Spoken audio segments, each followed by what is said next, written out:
তো গাইস, তোমাদের দিদি ঘুরতে যাবে বলে বায়না করছিল, আমি বললাম নিয়ে যাব না। তো রাগ করে ঘরে বসে আছে।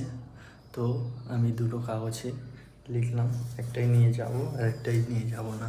তো দেখি কোনটা ওঠাই। চল,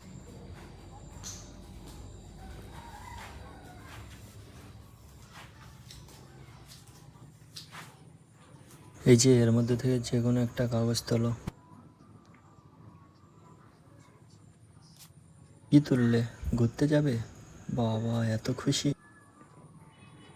কোথায় ঘুরতে যেতে চাও? এর মধ্যে থেকে যে কোনো একটা কাগজ তোলো। তো দেখি গাইস, সে কোথায় যেতে চাই।